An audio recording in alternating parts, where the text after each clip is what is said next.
Hi guys, it's me, Melissa from Balloon in a Box, Canada, and today I'm here to teach you how to make a holiday gift balloon. The balloon that I've chosen today is actually one that has been requested of a few different people asking how I did this. So what I'm going to make is my holiday unicorn gift balloon. So to make the unicorn head, that's pretty much the only part that we're going to be doing is the head, and then the rest is going to be the gift component. I'm actually going to be showing you today a really good tip on how you can make a stuffed type balloon using only a hand pump and a balloon straw, so stay tuned. So to get started, we are going to take our 350 and we're just going to make a little raisin. Obviously you're going to want to have your scissors handy. My unicorn is going to be white, that's why I'm using a white 350. Okay, so I've got a little raisin here. I'm going to drop that inside of an 11-inch heart. You definitely could do a smaller version and use a 6-inch heart if you wanted to.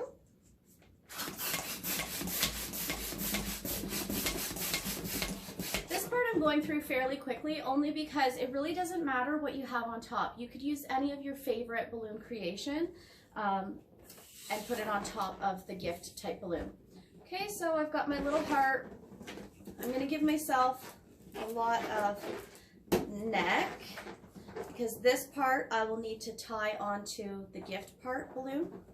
You know what, before I go any further, if you're like me and you have crazy long hair, you're going to want to tie that back so that you don't have hairy balloons, because let's be honest, nobody likes hairy balloons.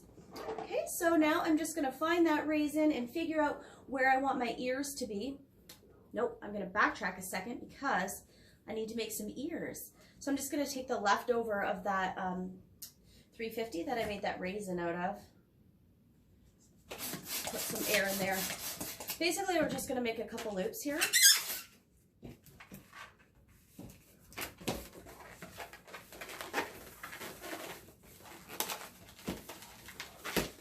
Okay, so there's one loop and it's about the width of my hand. All right, about that big. Do another one the same, roughly the same, and throw in a pinch twist.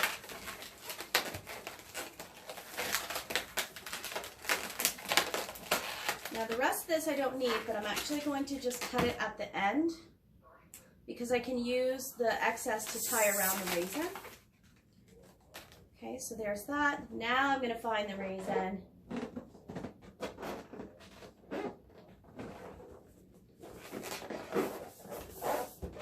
Just going to twist that off where I want those ears to go. I've got that scrap piece, so I'm just going to wrap that around the raisin a couple of times through the ears. You know, just wrap it around a bunch so that raisin doesn't come undone. So now I've got this, and the horn will come out through here. I've got a gold chrome 260 here to make a horn. You can do it really whatever color.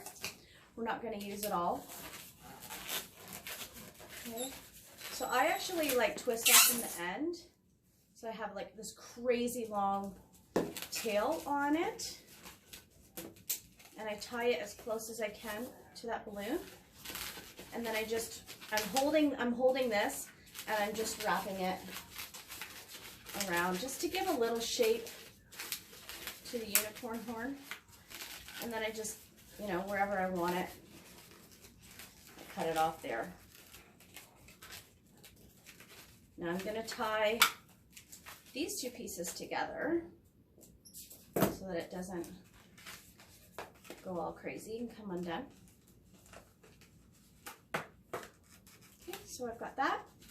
Maybe I'll tie it one more time just for good measure, and then I can get rid of one of these tails. I'm just going to wrap that again through a few times so that I have a cute little unicorn head.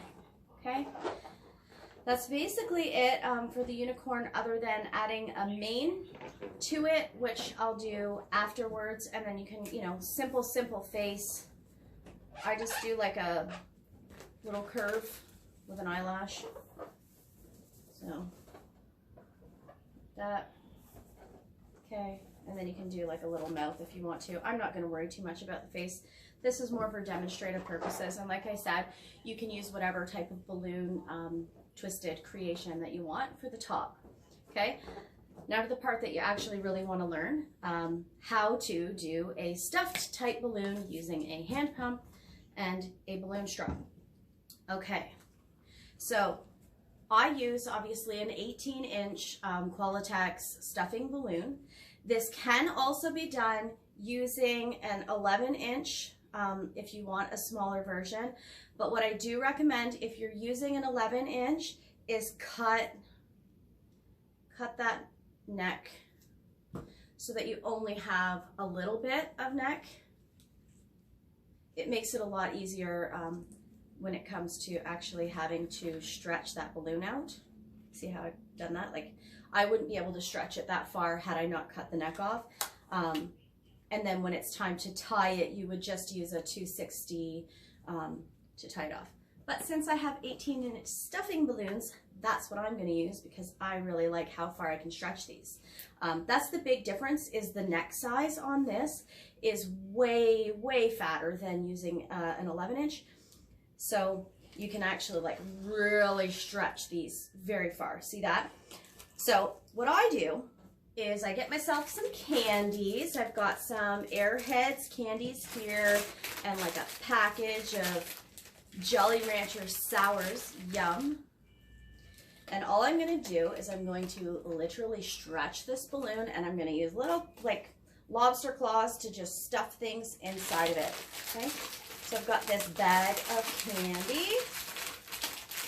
That's going in. I've got these Airheads.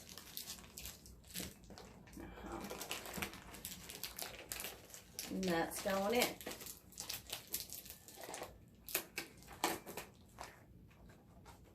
That was not hard.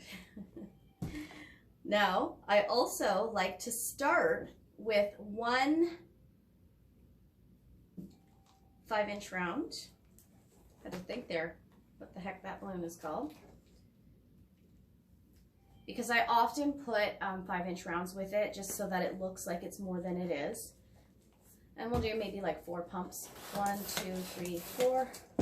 So you get this weird kind of neck looking craziness, but it will make sense. There's a method to this madness, okay? Then I can start putting air into the stuffing balloon.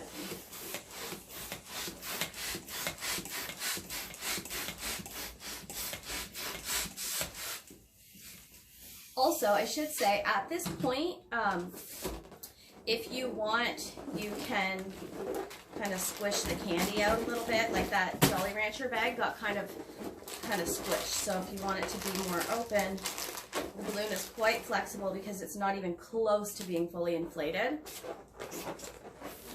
So that's in there. And I'll go back to adding some more air. And yes, air is going to come out, and that's okay. This is mainly just to show you that this can be done without expensive equipment. You can do this with small stuffed animals. You can do this with Elf on the Shelf. Hint, hint, because 'tis the season for all that craziness. And you can see I'm kind of holding on to that 5-inch round while I put the air in. The reason for that is because when I let the air out, it creates a vacuum. That's why I put that balloon in there, because then there's some air in there to work with, and I don't have to pump it all the way up every single time I want to add another 5-inch round into it. So then I just take my balloon straw, and I got to kind of do this quick, so because some air will come out. So I push that green one out of the way. And if I recall, I did 4 pumps on that green one, so I'm going to do the same on the red. Okay, and then again, I'm just tying the red balloon only. And it does its little vacuum thing. Okay. The candy that I've chosen is fairly heavy, so that's nice because it actually adds a little weight into the bottom so that it stays upright while I work on it. Okay, so we've got green, red, we'll add white, and again, I gotta do this quick. Okay, and 4 pumps again. Tying just the white balloon. Okay, so like I said, this is really for demonstrative purposes. You could carry on and add as many balloons inside of it as you want. When you run out of air, just inflate the outer balloon again. I'm going to put just a smidgen more air into mine before I tie it.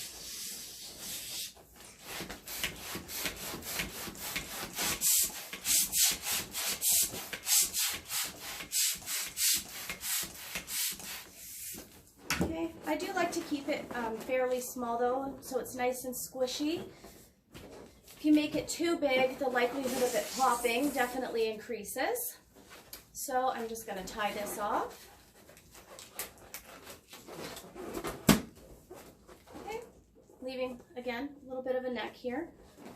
And now I'm going to add a collar onto this of 4 balloons. So let's see what I have. I've got 4 little red 5-inch ones here, so that's what I'll do. I'll just put 2 pumps in these ones. Okay.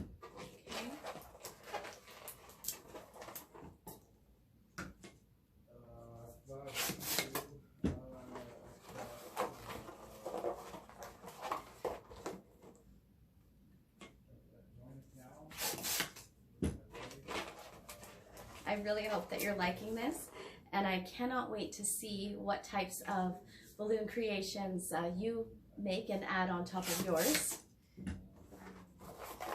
Okay, so what I've done is I've just tied little pairs together, and then I'm just going to squish them and switch spots with just a couple. So now I've got a little 4-pack, or as we say, a quad, and I'm just going to take that, you know what, I'll do it from the front so you can see. I'm going to take this, I'm going to pull that knot up and then just switch spots so that stays on there. Now where's that little unicorn head?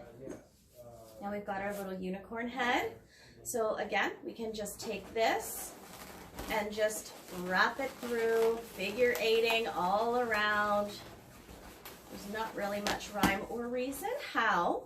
You just do like that. And then the only thing that I do typically do is I use another 350 or 260 just to make a large loop.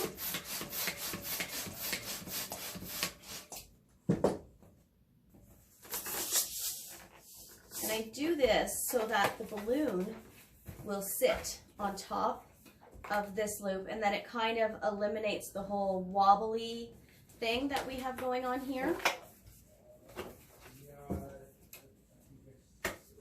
Okay, so I've got a little loop, and I just kind of round it out a bit so that I can just set that right on top, and then it doesn't really wobble around because now it's sitting on top of the loop. You can also add a couple U-glue dashes on that if you want it to stay as one cohesive piece.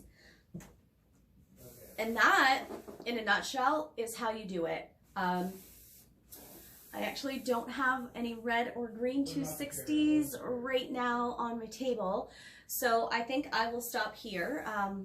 But I will put a photo in, I guess, the comments, or I'll send a photo. I don't know. Go to Balloon in a Box Canada and you will see a picture of it as a completed piece with the mane. Okay, so hopefully you have learned something today. I appreciate you, and I appreciate you watching. So happy holidays, everybody, and thanks for joining me. Bye.